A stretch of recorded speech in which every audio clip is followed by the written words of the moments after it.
Shalom saudara-saudara terkasih, selamat hari Minggu. Kita akan mengambil saat dulu sejenak. Kita akan merenungkan kasih Tuhan yang begitu nyata di dalam kehidupan kita. Kita mohon pengampunan Tuhan biar kita mengikuti ibadah ini benar-benar dengan hati yang tulus, ikhlas menyenangkan hati Tuhan. Biar semua kemuliaan hanya bagi Tuhan saja. Saya undang Bapak Franky untuk berdoa membuka mengawali ibadah kita.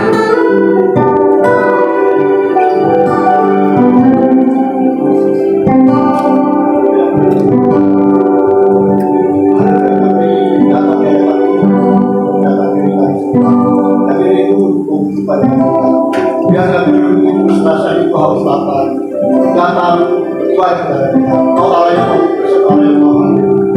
Biar kau Tuhan berkenan dan berkuasa menjauhkan kau kepada raya. Kita dia mereka Tuhan tempat ini. Kami bersyukur Tuhan yang kau juga lebih lagi. Kami pakai Tuhan bersama dengan nama Tuhan. Kami bersyukur buat kekuatan Indonesia dan memberikan bagi kami. Dan kami pakai juga kami untuk melayani pekerjaan, untuk melayani setara. Dan selamat lebih kami melayani kau sudah lebih baik. Terima kasih Bapak kau hari di tempat ini. Dan dimana kau orang kita berjalan kau hari dalam segala tempat-tempatmu. Kami hanya kuasa roh kudus saja yang mengambil dari satu tangan. Terima kasih berlapis setiap jemaatmu. Bahkan pelayanmu yang sudah hadir baik yang kudus Tuhan. Dengan damai sukacita berharap di yang sejati. Kami percaya nama-Mu ditinggikan di tempat ini. Jadi firman-Mu akan menarik dalam pada jiwa-jiwa. Akan beri baku baik yang kuasa bersedia untuk mencari beribadah pada Tuhan, mempermuliakan, memuji menyembah meninggikan Kau nama Yesus, nama di atas segala nama. Buat jemaat-Mu dengan pelayan-Mu yang berjalan dan berdoa biar Engkau mempercepat langkah mereka, rencana mereka bagai biar aman, lancar dan baik hingga sampai baik-Mu bersama-sama menikmati hadirat firman-Mu, pengurapan-Mu, menikmati kasih dan kebaikan-Mu. Terima kasih Bapa, Kau memberi kita khusus hamba-hamba-Mu yang Kau utus melalui mimbar-Mu yang kudus, baik yang memimpin puji yang merupakan singer Tuhan, yang memimpin alat musik keyboard, dan amat lebih hamba-Mu, Bapak Pendeta dan pribadi yang Kau utus untuk menyampaikan, menjelaskan dan mengajarkan firman-Mu. Karena siapa yang Kau utus menyampaikan firman Allah, maka Kau memudahkan roh yang tiada batas, roh yang hidup yang kuat, muncul hidup yang dapat. Biar kemuliaan bagi nama Tuhan, sehingga kami mudah membawa damai sukacita, membawa pengharapan, mengubah menjadi manusia yang lain. Dan kami bersyukur Allah Tuhan yang sangat luar biasa. Tiada yang suka jadi mustahil bagi Tuhan sanggup melakukan apa saja. Dan kami bangga memiliki Kau Tuhan. Kami berikan segala pujian, syukur, hormat, kemuliaan dan kebaikan kepada-Mu Bapa Roh dalam nama Tuhan Yesus Kristus. Kami mulai ibadah ini. Mari bersama-sama katakan amin. Amin. Terima kasih Tuhan. Kerinduan kami Bapa datang kepada-Mu. Karena Kau mulia Tuhan. Kau yang layak kami sembah. Kau yang layak kami puji Tuhan. Seminggu lewat Kau sudah melindungi kami. Kami percaya dan yakin hari depan Kau datang melindungi kami. Kami beritahu dalam kebenaran.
Kalau wajah orang yang bersuka cita, berterima kasih sama Tuhan, dia akan tersenyum lebar, berikan kau kiri kanan bilang, katakan Tuhan Yesus baik. Tuhan Yesus baik.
Mendengarkan kesaksian dari Ibu Desi.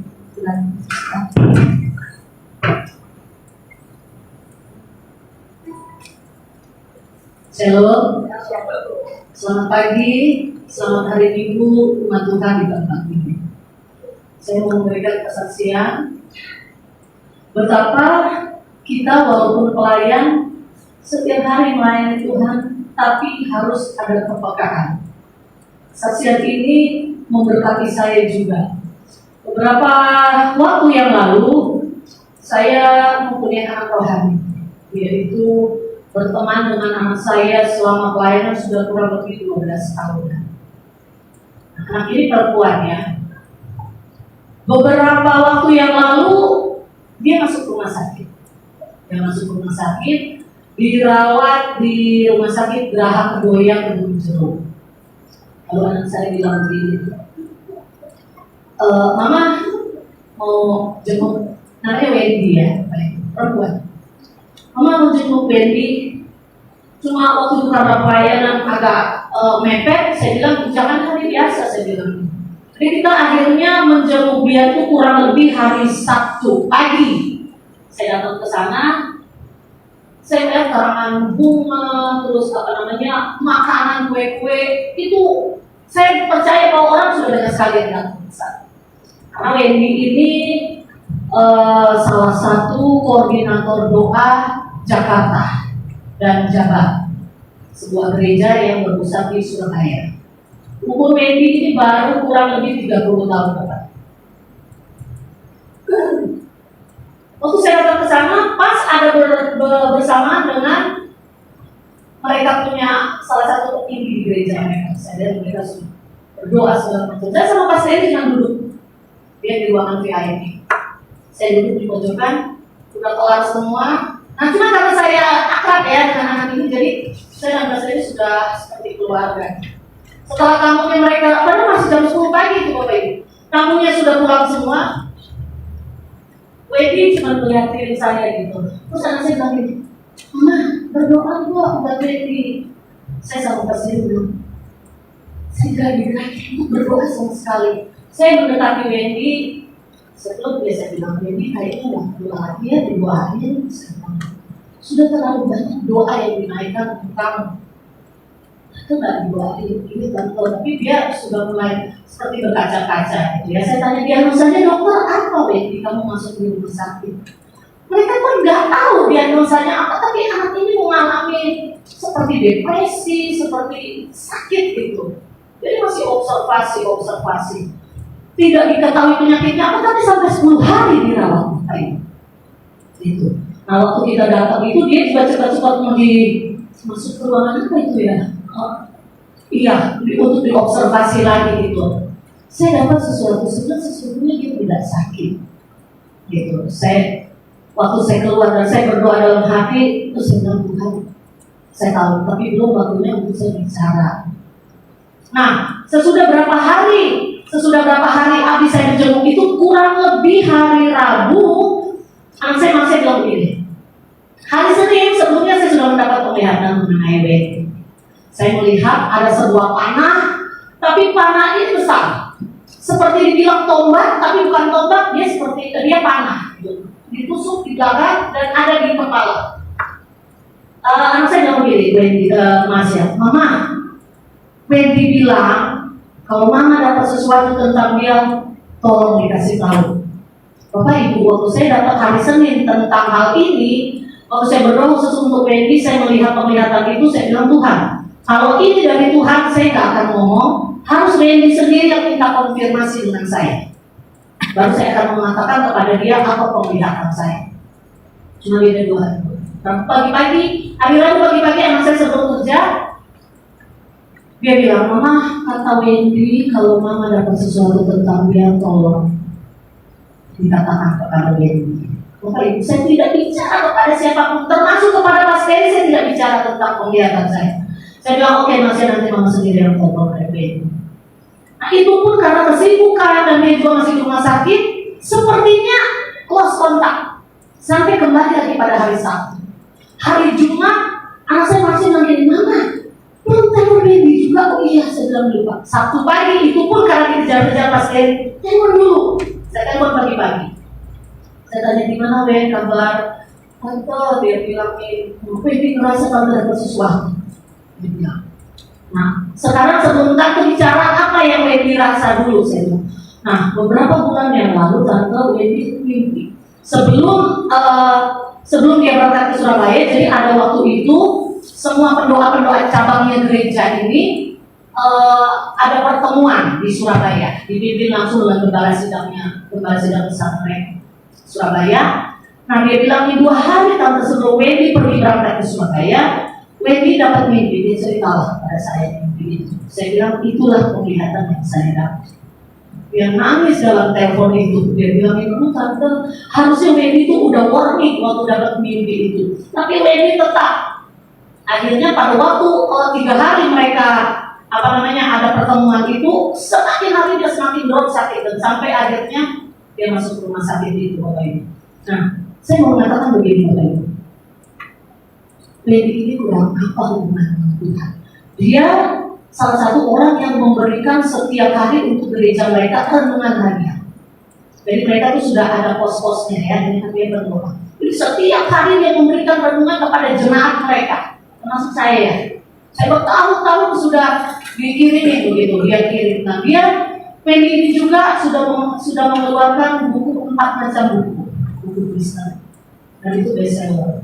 Waktu saya dalam UNB, terus terang jujur, beberapa waktu yang lalu waktu tante membaca setiap renungan harian, tentu udah gak merasa greget. Tambah nangis biar Bapak Ibu. Jadi saya sudah merasakan bahwa itu akhirnya bukan lagi sebuah keintiman, tapi merupakan sebuah tanggung jawab kepada gereja. Saya tidak lagi merasakan gregetnya seperti waktu-waktu yang lalu setiap membaca renungan harian dia. Tapi saya nggak bisa berkata-kata dengan dia, harus dia sendiri merasakan. Sampai akhirnya saya bilang, Gwen, coba sekarang kamu kembali bersama Tuhan. Iya benar tante, selama 12 hari di rumah sakit, ternyata itulah waktu saya berdua dengan Tuhan. Di-refresh hati dia. Nah ini seorang pendoa yang setiap hari full time melayani Tuhan. Dia tidak lagi bekerja sekuler, dia hanya melayani Tuhan dan digaji dari gereja mereka. Ternyata bedanya tipis sekali Pak. Ternyata dia mulai akhirnya dengan kesibukan, dengan tanggung jawab. Memang dia masih terus memberikan renungan harian ya untuk jemaat mereka, tapi itu tidak lagi ada sentuhan hati lain. Waktu dia di-refresh di rumah sakit, dia mulai kembali kepada kasih Tuhan. Nah ini yang saya mau sampaikan kepada Bapak Ibu. Kita pun para pelayan, para anak-anak Tuhan setiap hari berhubungan dengan Tuhan kan. Tapi mana? Kita tanya lagi yang diri kita berhubungan dengan Tuhan itu, apakah karena memang kebutuhan kita akan Dia yang tidak bisa diganti dengan apapun, atau itu hanya sebagai profesi, sebagai tanggung jawab kepada gereja, kepada jemaat. Tipis sekali bedanya Bapak, dan itu hanya bisa dirasakan oleh Roh. Demikian kesaksian Bapak Ibu yang ingin memberkati. Jadi kita tahu kapan kita mulai jauh dari Tuhan sekalipun kita ada di rumah kita. Jangan sampai kita menjadi si anak sulung terhilang di rumah Bapa sendiri. Haleluya. Amin. Terima kasih Ibu Desi untuk saya memberkati, mengingatkan kita untuk kita semuanya, khusus untuk pelayan Tuhan. Kita harus ada hubungan intim sama Tuhan agar kita tahu apapun Tuhan, sekecil apapun pergumulan hidup kita serahkan sama Tuhan. Seperti tadi pagi saya pikir apotek tidak buka karena saya ingin membeli infus buat luka suami saya. Semua bilang apotek jam segitu 7:30 belum buka. Kami kejebak di rumah kami. Tapi saya dengan iman saya pergi ke apotek. Saya berdoa, Tuhan tolong apoteknya buka. Dan itu Tuhan tolong. Dalam hal sekecil itu saja Tuhan tolong. Apalagi dalam kehidupan kita, Tuhan tolong. Kita akan memberikan persembahan karena kita bersatu dalam doa. Bapak yang baik, kami sungguh berucap syukur Tuhan karena pemeliharaan begitu sempurna di dalam hidup kami. Kami percaya dan yakin Tuhan, di mana kami mengangkat tangan, Tuhan pasti turun tangan. Sebentar kami ingin menabur di pekerjaan Tuhan, Tuhan memberkati tangan-tangan Tuhan. Ini Tuhan, biarlah Engkau yang memberkati kembali berlipat kali ganda Tuhan, sesuai dengan apa yang mereka imani Tuhan Yesus. Terima kasih Bapa, terima kasih Yesus. Haleluya, amin. Kepada petugas persembahan, dengan apa akan kami balas segala kebaikan-Mu Tuhan? Kau Allah yang setia. Kau Allah yang setia, Bapa yang mulia, Bapa yang mulia. Kasih-Mu besar Tuhan.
berlipat kali ganda. Kita akan menyambut firman Tuhan. Kita akan bangkit berdiri. Kita akan mengangkat pujian. Kami datang dengan syukur kami Tuhan, membawa kerinduan kami. Yesus, ingin kami menyenangkan-Mu. Haleluya. Kita angkat pujian dengan sungguh-sungguh. Siapkan hati kita ditabur oleh firman Tuhan. Datang dengan syukurku, membawa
menyenangkan Tuhan dalam perbuatan kami, dalam pujian dan penyembahan kami. Biarlah kesempatan ini Tuhan berkati kami. Kami percaya firman-Mu ya dan amin. Firman-Mu sanggup mengubah hidup kami, membawa kami pada jalan yang baik, membawa kami pada jalan yang benar. Bahkan firman-Mu mengarahkan dan menuntun hidup kami. Kami percaya firman-Mu tidak pernah berubah dahulu sekarang sampai selama-lamanya. Terima kasih Tuhan, terpujilah nama-Mu kekal selama-lamanya. Pada kesempatan ini kami berdoa buat anak sekolah minggu, kami berdoa buat generasi kami berdoa dalam nama Tuhan Yesus. Biarlah berkat Tuhan memberkati anak-anak sekolah minggu, dan kami mau katakan mereka akan naik bukan turun, mereka nanti akan menjadi kepala bukan menjadi ekor. Apapun yang mereka kerjakan berhasil, sebab tangan Tuhan menyertai mereka. Kami wariskan segala yang terbaik dari Tuhan, kami wariskan segala yang terbaik dari kehidupan kami bagi anak-anak kami. Terima kasih Tuhan, biarlah berkat Abraham, Ishak dan Yakub turun atas kehidupan mereka, berkat Yerusalem tercurah atas kehidupan mereka. Terima kasih Tuhan, terima kasih buat mereka berprestasi di setiap sekolah mereka Tuhan. Adakan perbedaan antara anak-anak yang mengandalkan Engkau dan anak-anak yang tidak mengandalkan Engkau. Terima kasih Tuhan, terpujilah nama-Mu kekal selama-lamanya di tempat yang maha tinggi. Dan juga saatnya kami akan menikmati berkat Tuhan lewat firman Tuhan. Biarlah Tuhan mengurapi hamba-Mu, urapi setiap perkataan firman-Mu, dan firman-Mu adalah mujizat dalam hidup kami. Terima kasih Tuhan, dalam nama Tuhan Yesus kami berdoa dan bersyukur kepada-Mu. Haleluya, katakan sama-sama amin. Puji Tuhan, Tuhan Yesus memberkati kita semua. Puji Tuhan, haleluya, shalom. Puji Tuhan, tentunya saya pribadi mengucapkan terima kasih banyak buat hambanya Ferry dan juga Ibu dan juga teman-teman. Terima kasih banyak buat kesempatan ini, dan saya menjadi bergetar melihat ruangan ini. Ya, saya agak cemburu teman-teman, bagus sekali ya. Ya, saya cemburu rohani melihat ruangan ini. Nah, saya berdoa supaya ruangan ini harus dipenuhi dengan jiwa-jiwa. Ini yang penting, saudara. Dan saya yakin dan percaya untuk Jakarta Timur ini sudah berbatasan dengan Kelapa Gading, saudara. Saya yakin dan percaya jiwanya ada banyak sekali di wilayah tempat ini. Amin, saudaraku. Dan saya bersyukur kepada Tuhan tentunya. Yang tadi saya cuma sebentar menemani pembicara dari luar, dan dia agak terlambat karena memang tempat saya di Cakung sih memang ya susah gampang, saudara. Salah masuk aja pasti seberang kali, saudara. Ya, jadi dia mesti mutar sekali lagi. Dan puji Tuhan, saya juga bisa ada di tempat ini. Mestinya saya tepat waktu, cuma saya pas lewat di samping ketemu Bapak Ibu Gembala, ya Ibu Sari. Dia lari kejar saya karena dia lihat saya jalan santai begitu, karena memang kita sangat familiar. Diajak ngomong sekitar 5-10 menit, dan dia bilang saya sudah tanda tangan di tempat ini. Saya kasih gue gitu. Saya bilang masa sih sama kalau orang GBI lain masuk atau gereja lain masuk kita tanda tangan, masa sama GBI kita nggak mau tanda tangan. Puji Tuhan, saudaraku, terima kasih. Ya, saya Pendeta Selvi. Saya melayani di GBI Cakung, ya di belakang RDTC, Rumah Susu Kreatif Cakung, Cilincing ya. Dan di mana mimbar kalau saya berdiri seperti ini, di bawahnya itu sungai, saudara. Ya, sungainya mungkin hitamnya sama kayak sungai Yordan ya. Ya, ada bersih kalau hujan. Dan puji Tuhan, saya sudah melayani di situ. Tanggal 15 kemarin Oktober, genap usia yang ke-18 tahun. Ya, dan bagi tahun ini sudah berjalan 19 tahun. Dan puji Tuhan, waktu saya merintis gereja di sana, waktu gembala saya mengutus saya di sana, aduh, orang-orang bilang lebih baik di Batangan ini jadi kobong ya begini. Ini orang hari bilang nih. Karena memang susah sekali jalannya. PPJ, PPJ itu bahasa Gerika. Jadi benar-benar pernah naik motor, ternyata air itu dia bukan sungai, dia air dari pabrik itu lari, mereka buangnya ke arah jalan itu, jadi hampir hanyut saudara. Karena kan ngerti terlalu polos, hujan-hujan soalnya. Lagi semangat 45, ya. Nggak melayani Tuhan di sana. Saudara pergi ke sana dan puji Tuhan, merintis di sana, ya dari 10 orang, 15 orang, jadi udah puji Tuhan. Saya itu udah mampir betul. Saat saya masih 15-10 orang, dan puji Tuhan sampai hari ini anak sekolah minggu kami ada sekitar 60 orang, naik GC sekitar 60 orang juga, dan dewasa sekitar 80-90 hampir 100. Dan di sana ada sekolah, jadi bimbel, ya PAUD juga kenal. Dan puji Tuhan kami sangat dengan adanya bimbel ini kami sangat disupport oleh lingkungan itu.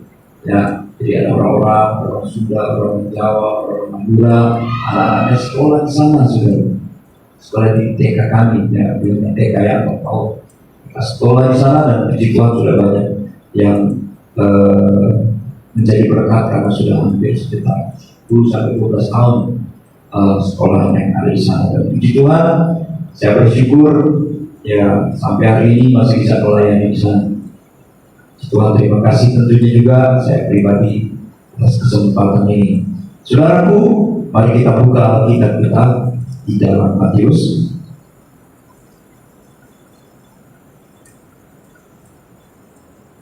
Matius pasal 18. Dari tadi malam saya tunggu sebenarnya Pak Ferry ada WA saya tapi belum WA saya berpikir Pak Ferry mau WA Pak, saya minta PowerPoint mana? Ternyata waktu saya di sini, oh iya, ternyata nggak mungkin, makanya Pak Ferry nggak minta PowerPoint saya ya. Biasanya sudah diminta ya. Tapi ini kok mungkin saya mengalir saja, ya. Nah, saudara yang dikasih Tuhan, di dalam Matius pasal 18 ayat 18 sampai ayat 20, ada 3 ayat saja. Matius pasal 18 ayat 18, 19 dan 20. Karena hanya 3 ayat supaya enak dan mantap saudara, kita baca sama-sama ayat ini pelan-pelan. Demikian firman Tuhan. 2, 3. Aku berkata kepadamu, sesungguhnya apa yang kamu ikat di dunia ini akan terikat di surga, dan apa yang kamu lepaskan di dunia ini akan terlepas di surga. 19. Dan lagi aku berkata kepadamu, jika 2 orang daripadamu di dunia ini sepakat meminta apapun juga, permintaan mereka itu akan dikabulkan oleh Bapa-Ku yang di surga. Sebab di mana 2 atau 3 orang berkumpul dalam nama-Ku, di situ Aku ada di tengah-tengah mereka. Amin. Ayat yang sederhana, ayat yang mungkin juga kita sudah sering dengar, atau mungkin juga yang baru kali ini kita dengar di bulan-bulan ini. Ayat ini, ayat yang memotivasi kita, dan yang berkata ini Tuhan, bukan orang lain, pribadi Allah. Dia berkata, aku berkata kepadamu, sesungguhnya apa yang kamu ikat di dunia ini terikat di surga.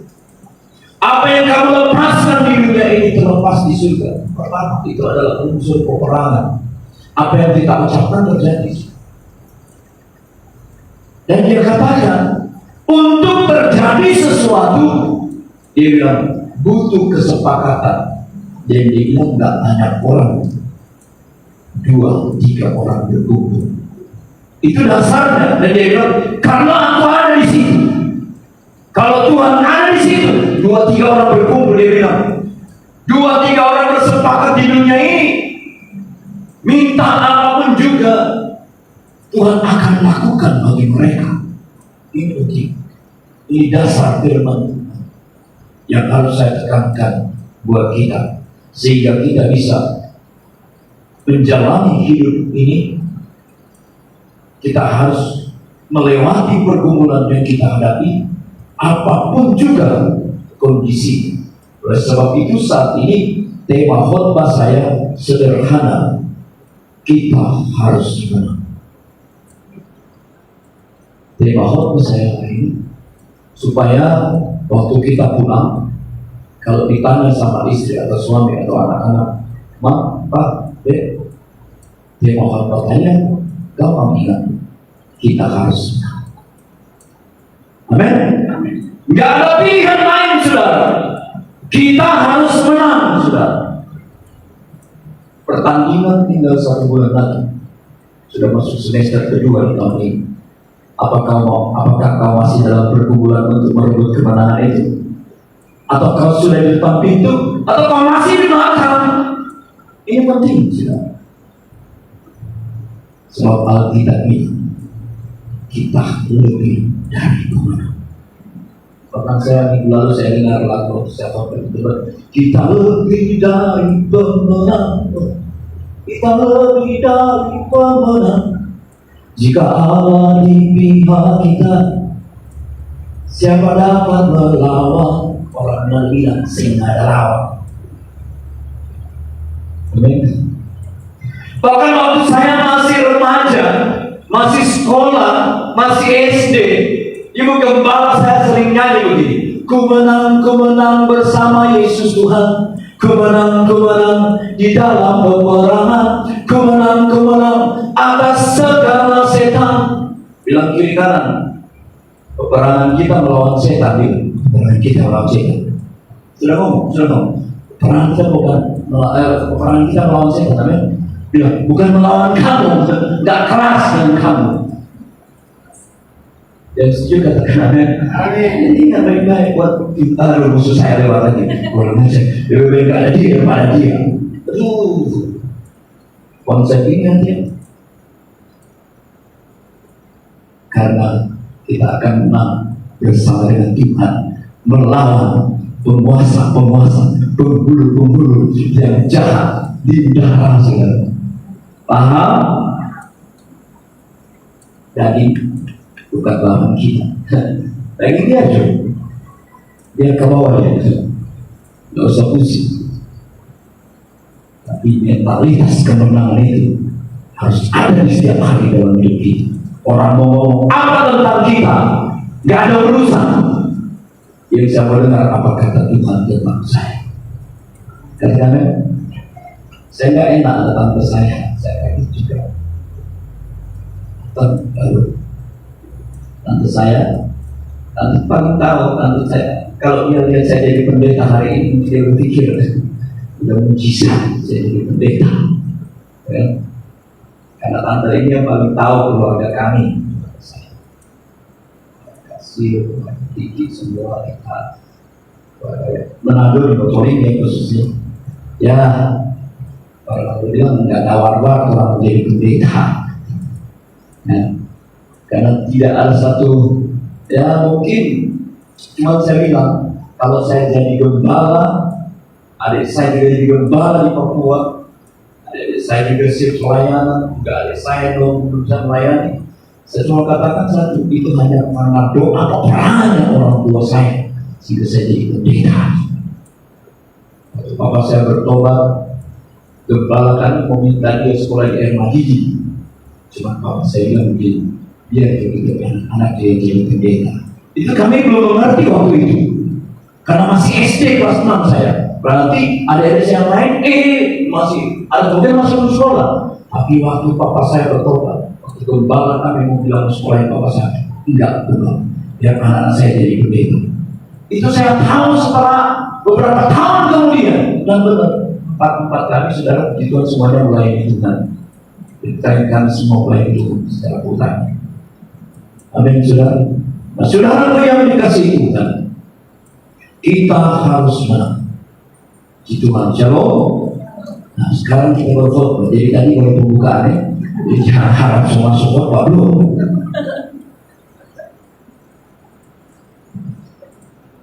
Nah, definisi menang sederhana, saudara. Mengalahkan. Ya, mau pilih dikalahkan atau mau mengalahkan? Ya kan? Selalu pilih. Definisi menang. Pokoknya saya harus mengalahkan. Tidak ada pilihan lain. Banyak orang kalau di pertandingan, Pak, Tornado 1 kolom, Tornado 1 tembak, kalau bertanding ini tidak ada urusan. Begitu kan, apalagi 17-an atau 5 apapun juga pertandingan, maaf ya, Tornado sudah amat kalau nyanyi kor, nah di Manado itu, dan suka pesparan itu Tornado 1 kolom, maka semuanya ini bertanding tuh orang, gitu, tidak ada urusan. Aku yang mengalahkan kamu yang mengalahkan aku. Itu definisinya. Dan yang kedua dia katakan begini, mengungguli. Ini definisi mana? Saya harus selalu mengungguli. Kalau kau tidak bisa masuk pada dimensi ini, jangan harap kau menjadi pemenang. Yang kedua, melebihi rata-rata. Coba lihat kiri kanan. Ya, itu saya bisa lihat dari sini saudara semua lebih dari rata-rata. Nah, memang benar-benar hebat, memang layak untuk menerima kemenangan. Amin, tante. Amin. Saudaraku yang dikasih Tuhan, nah itu dia definisi kemenangan. Poin yang pertama, supaya kita menang. Poin yang pertama, saudara, kita buka Amsal 7 ayat 1. Amsal 7 ayat 1 berkata begini. Ini poin pertama supaya kita menang. 2, 3, Amsal 7 ayat 1. Hai anakku, berpeganglah pada perkataanku dan simpanlah perintahku dalam hatimu. Nah, poin yang pertama untuk kita menang, dia bilang begini, jaga perkataan kita. Yang aman katakan aman. Yang amin katakan amin. Untuk menang, saudara, jaga perkataan kita. Ini program mengerti atau tidak mengerti tapi poin ini. Amin, saudara. Dibilang di dalam Amsal itu, hai anakku. Siapa yang anak Tuhan di sini boleh angkat tangan? Jadi anak itu selalu dengar-dengaran itu yang kita bilang. Dan dia bilang, berpeganglah pada perkataanku dan simpanlah perintahku dalam hati. Artinya, kalau semua perkataan firman, kalau semua perkataan Tuhan, kalau semua perkataan yang baik ada dalam hati kita, apapun yang kita ucapkan pasti terjadi.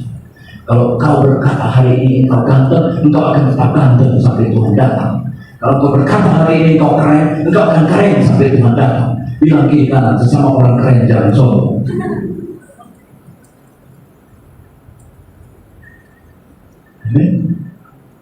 Perkataan kita menentukan masa depan kita. Perkataan kita menentukan nasib hidup kita, saudara. Jangan main-main. Dulu, waktu anak saya terima rapor, biasanya kita yang terima. Sore sampai pasang harus sedikit, saya berharap semua agak lulus-lulusan. Artinya penting. Karena saya lihat semua betul-betul Yahudi pasti ya, banyak orang ngaku. Nah, saudaraku, waktu terima rapor biasanya saya yang terima. Kali ini mamanya yang terima. Atau itu di Kodama.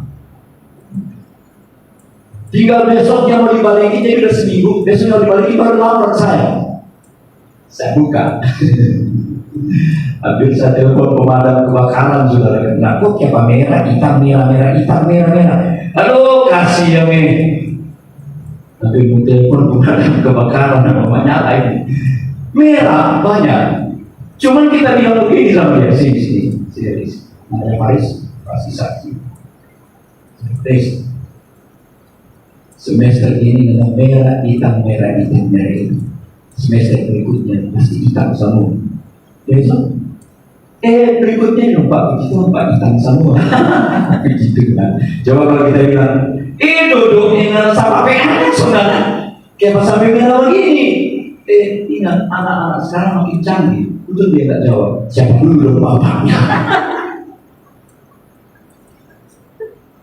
So merah-merah begitu untuk tidak sebalik patron. Siapa dulu dong mamanya? Jangan papa dia mama itu lebih bingung dari dia. Jadi ingat perkataan ini penting. Kita cuma bilang, sekarang ini tahu semua tuh. Kalau semester berikutnya nggak boleh dapat 5, kita tidak dapat 5. Gitu caranya. Tiba-tiba dia datang Pak, puji Tuhan Pak. 5, ranking 5 maksudnya, puji Tuhan. Berikutnya kita bilang, kalau bisa 5, kita tidak bisa 3. Gitu? Berikutnya 3. Hak 3 Pak.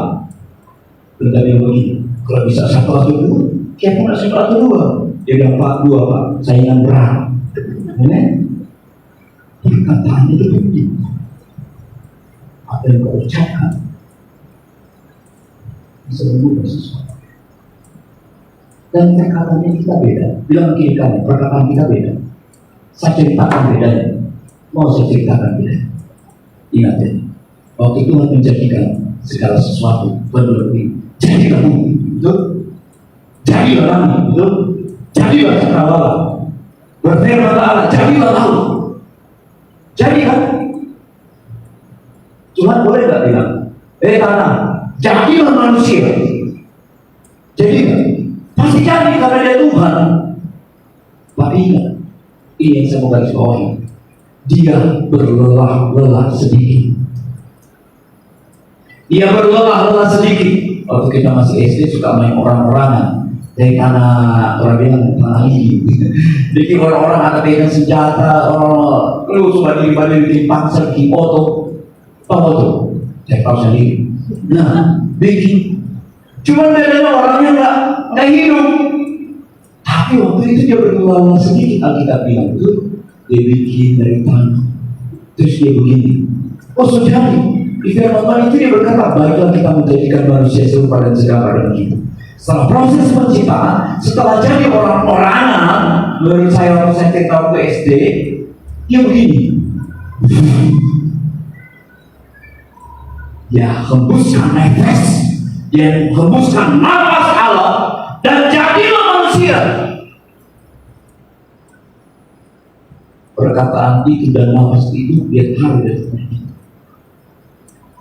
Jadi kita ada sekarang hati-hati dengan perkataan kita. Karena kita bukan yang bilang jadi, bukan sudah. Dia titik, dia taruh. Karena satu saat itu akan kembali kepada Bapa. Jangan sombong semua. Kalau sombong sudah Pak. Tadi dia jadi ini, tetap ada yang ini. Paling tua kita umur berapa? Paling tua itu 80. Kita ke Oma, dari tante. Di motor ada Oma B. Sampai Pak berapa waktu itu? 103 kalau dipanggil itu. Kita selalu ingat karena tanggal 8 September ulang tahun saya, tanggal 5 September ulang tahun dia, jadi selalu kita ingat. Karena ini kita simpan dari 89, 90, baru 99, 100, 101. Ya, Tuhan panggil 103.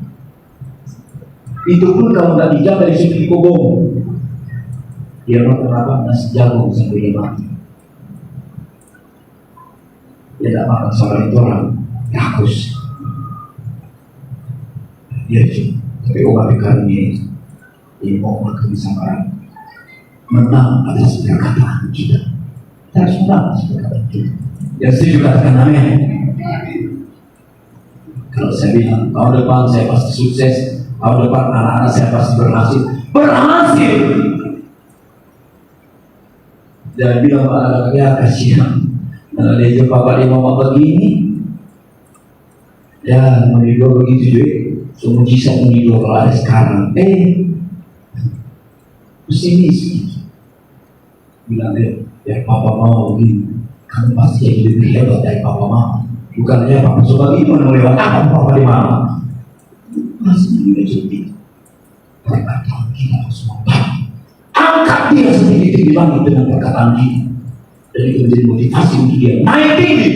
Dan perkataan firman Tuhan itu tidak bisa ada satupun kekuatan manusia yang dapat membatalkannya. Kalau saya bilang kepada anak, kamu akan jadi sukses, dia pasti jadi sukses. Amin. Kamu pasti berhasil, dia pasti berhasil. Gereja ini pasti keluar, gereja ini pasti keluar. Saya berdoa supaya gereja ini penuh dengan jiwa-jiwa kerja keras. Kita ingin itu.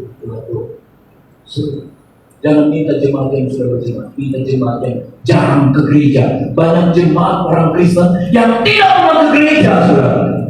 Mau minta yang muslim, mau minta yang nggak berat, itu cuma bonus. Tapi minta masih banyak ribuan orang yang ngakunya Kristen, tapi nggak pernah ke gereja. Itu buktinya di tempat saya. Kotanya dari Medan, katanya Kristen. Gereja enggak, itu yang kita beda. Soalnya orang Tuhan sudah ada sama mereka, bukan yang lain orang Tuhan nggak ada. Tapi lebih gampang yang mereka begini. Kunjungin aja satu-satu. Dan buktinya setiap minggu pengurus gereja kami kunjungan. Maaf ya gereja kami udah gak muat karena kami kapasitasnya cuma 100 orang. Sampai hari ini ibadah itu tersesat. Sampai hari ini. Kalau saya gabung semua jadi satu sama anak yuk. Sesat. Nah, saudara yang dikasih Tuhan. Oleh sebab itu, Samuel berkata begini. Samuel 1 Samuel 2, dia berkata begini. Janganlah kamu selalu berkata sombong, janganlah caci maki keluar dari mulutmu, karena Tuhan itulah yang Maha Tahu, dan oleh Dia perbuatan-perbuatan diuji. Jangan berkata sesuatu yang menentang Tuhan, yang menentang kebenaran. Katakan firman Tuhan, ya, tidak. Amin, amin. Haleluya, haleluya. Karena saya yakin dan percaya firman Tuhan terlalu berkuasa untuk mengubah hidup kita. Amin. Itu poin yang pertama. Sekarang poin yang kedua. Pertama tadi jaga perkataan. Kedua sekarang,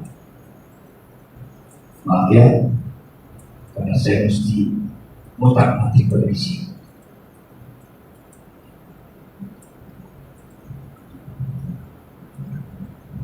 Poin yang kedua, saudara, menang atas perbuatan kita. Kalau tadi perkataan, sekarang perbuatan. Nah, ayat pembacaannya di Matius 7 ayat 12, dia berkata begini. Ya, kita baca sama-sama boleh? 7:12, 2-3.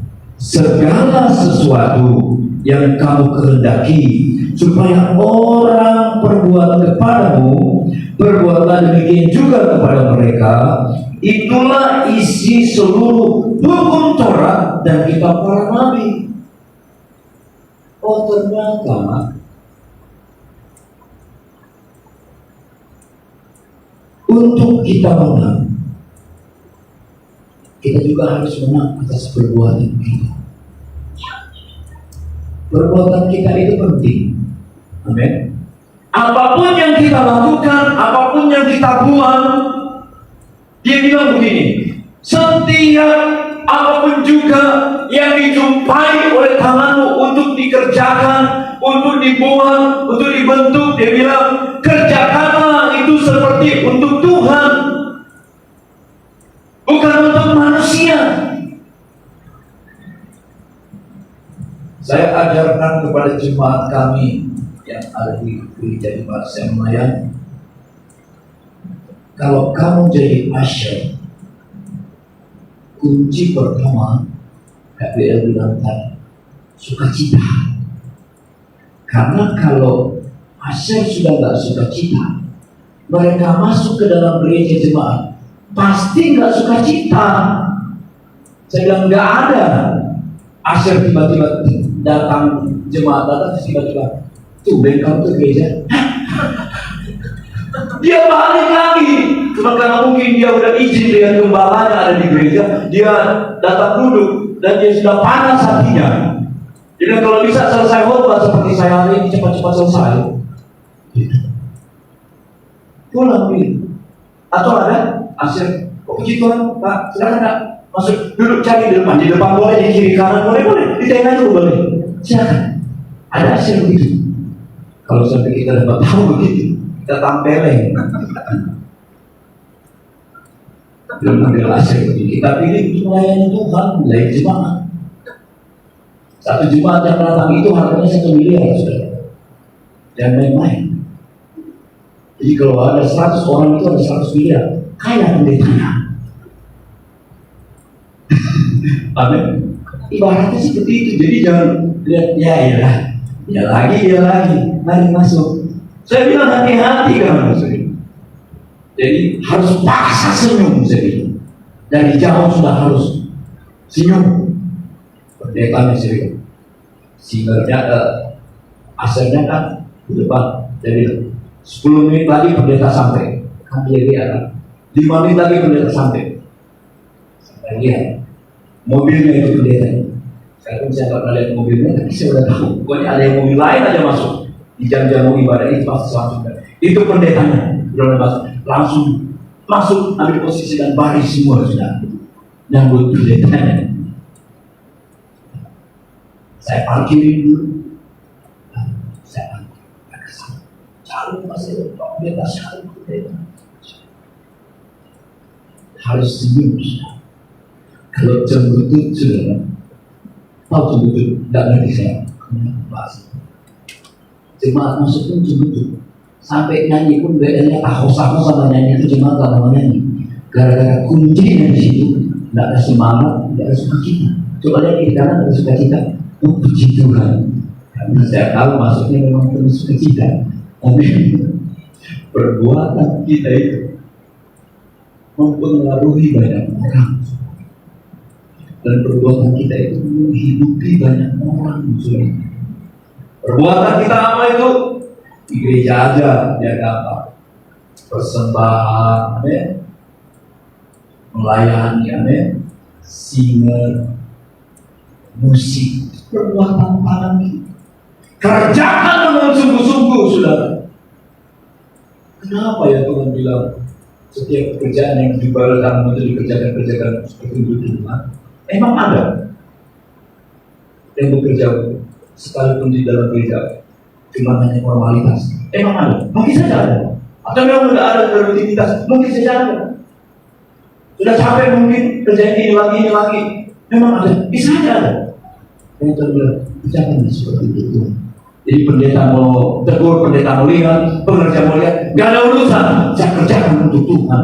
Upahmu besar di surga. Dan Tuhan akan balaskan kepadamu, bukan balaskan kepada gembala.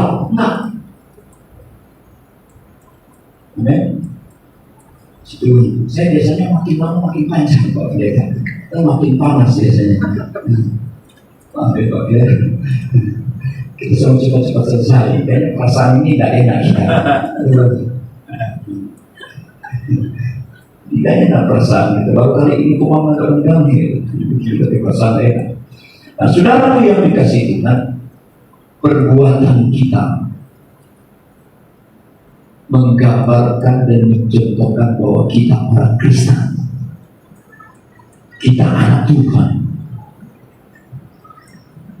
Suatu waktu saya ada di Kelapa Gading. Ada orang datangnya. Oh, bagaimana? Saya tanya, kamu menyanyi lagu apa? Terserah kau, indah rencanamu Tuhan. Itu orangnya tahu indah rencanamu Tuhan. Bisa dimakan bubur, kopi tak boleh itu pernah tahu lagi. Dimulainya, kita cuma suruh nyanyi, tapi kan semua orang itu pasti. Dua kali. Kalau sudah 10.000 kita taruh kembali di kelas, kita kasih jangan ambil yang itu ya.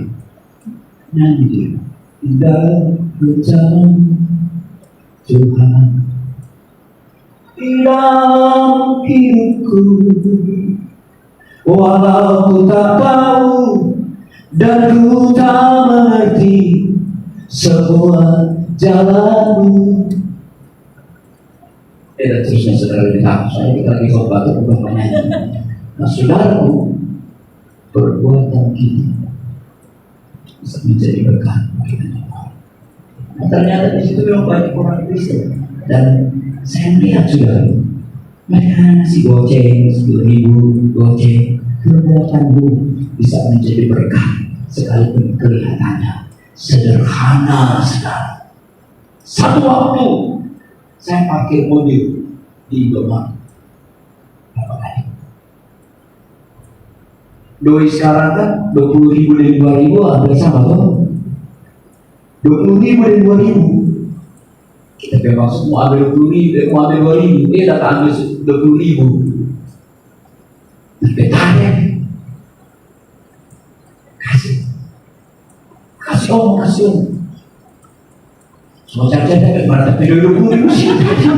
Sampai apa sih? Oh iya tapi mana? Mak 20.000 tadi. Harus susah kasih anak. Itu yang begitu. Berikut. Dan 2 hari kemudian lagi kita ada situ. Akhir. Dia datang cepat-cepat menjadi begini. Makasih om. Waktu om kasih sama saya kemarin, saya langsung pulang dan saya beli obat buat istri saya. Karena saya lagi sakit, puji Tuhan dia bilang, ini orang kupang. Dia bilang istri saya sudah sembuh. Nggak sengaja aja bisa menyembuhkan orang lain, saudara. Makanya banyaklah buat sesuatu yang sengaja. Nggak sengaja aja bisa memberkati orang. Itu yang kita keren kan? Sambil angkat turun. Terakhir biasanya orang lalu langsung senang, oh puji Tuhan. Kabar baik bagi kami Pak Pendeta.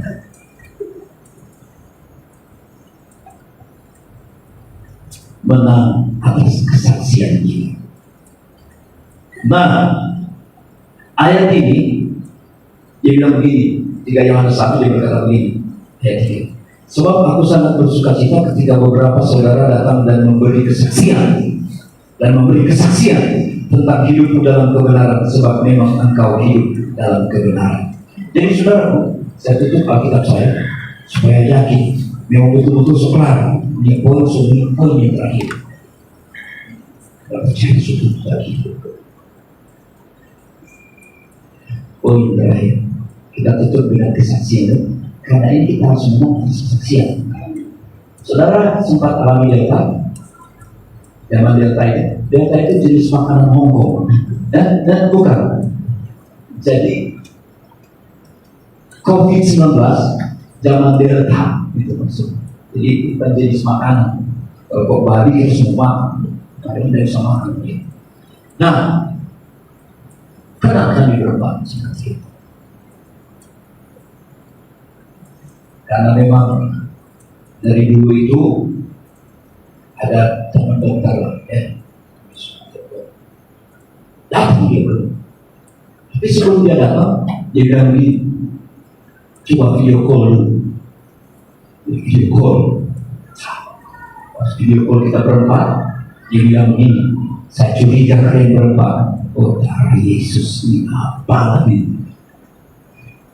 Dia datang. Karena dia dekat rumah, dia naik motor kan? Motor datang bunyi. Tetap langsung bilang, karena kita dalam kedua, kita langsung bilang, sudah serahkan dokter.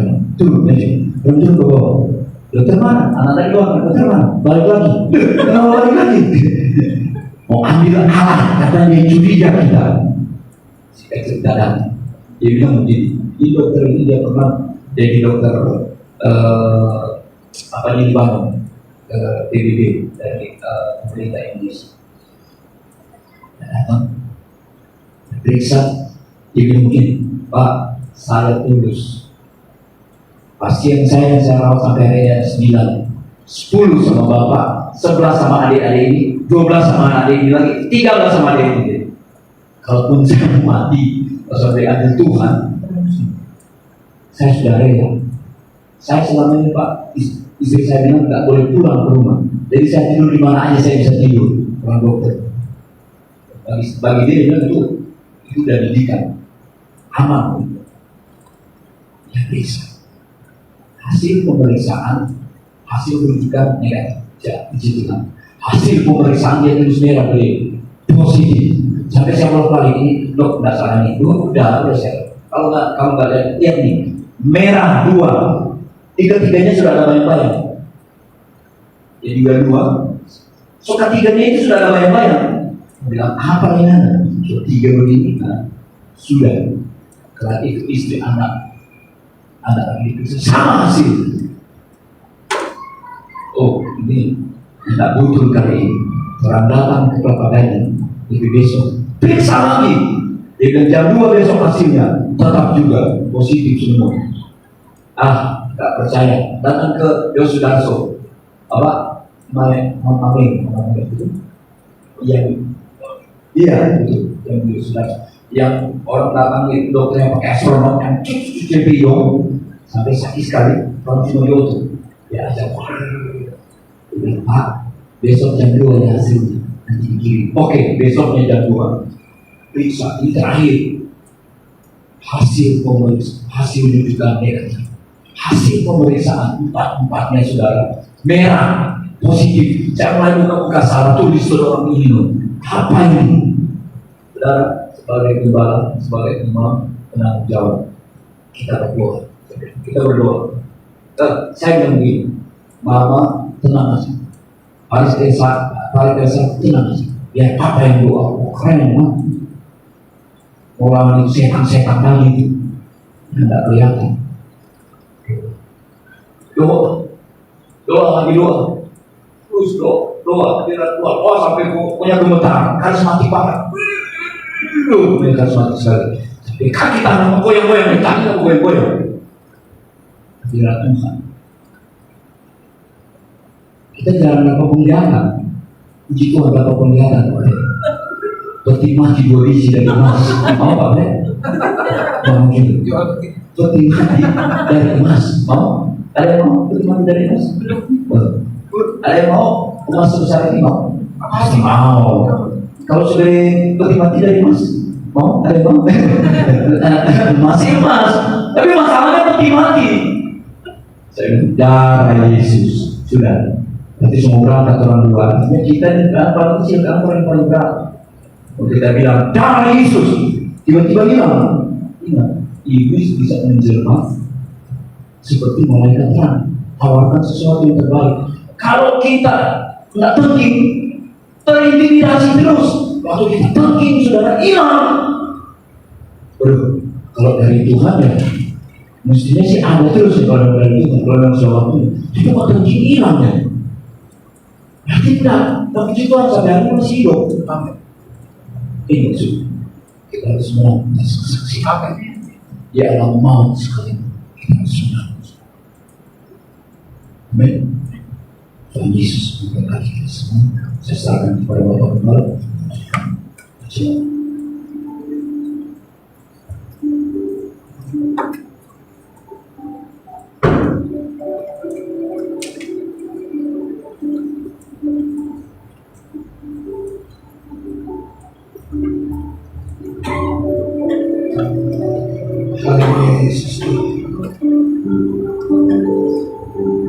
Aku mau jadi roti yang terpercaya bagimu.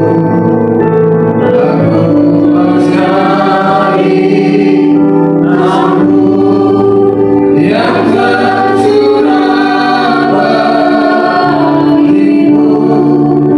Aku mau jadi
Bapak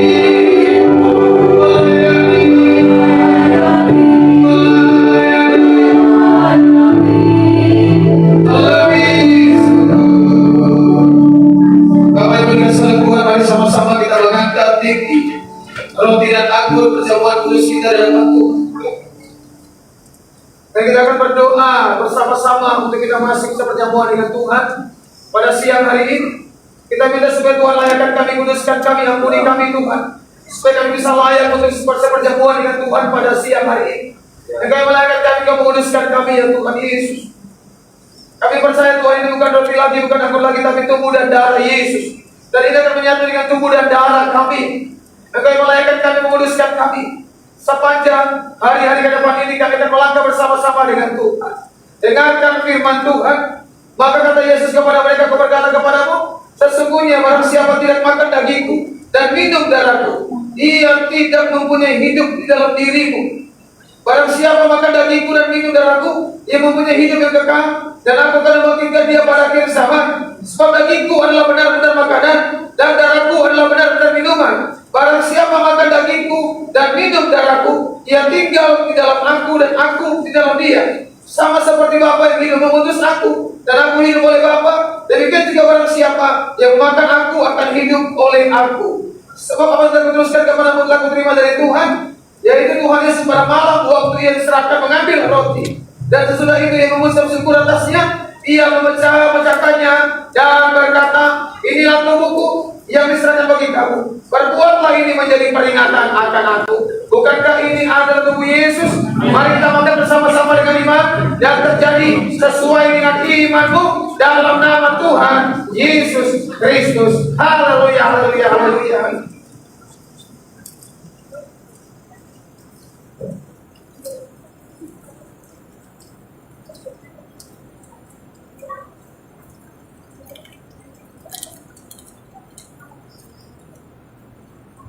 Demikian juga yang mengambil cawan, sesudah makan lalu berkata, cawan ini adalah perjanjian baru yang dimeteraikan oleh darahku. Perbuatlah ini setiap kali kamu minumnya menjadi peringatan akan aku. Bukankah ini adalah dari Yesus? Mari kita minum bersama-sama dengan iman, dan terjadi sesuai dengan imanmu di dalam nama Tuhan Yesus Kristus. Kami sehat, kami kuat, kami berkati, kami umur panjang terjadi buat hidup kami dalam nama Tuhan Yesus.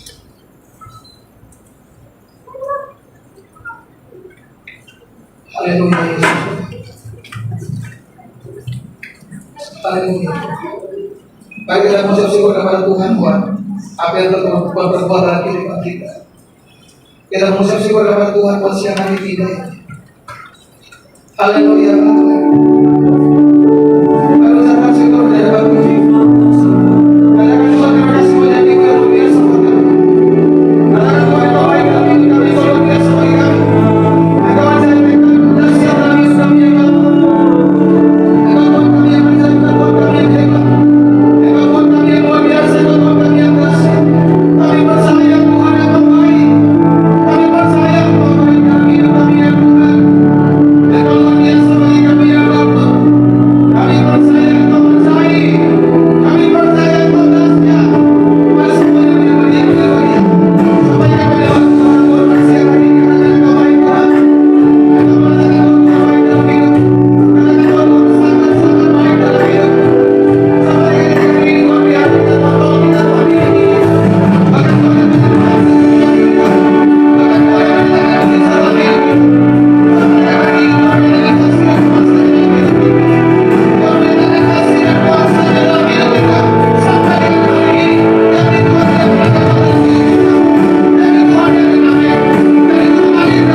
pakai gereja ini.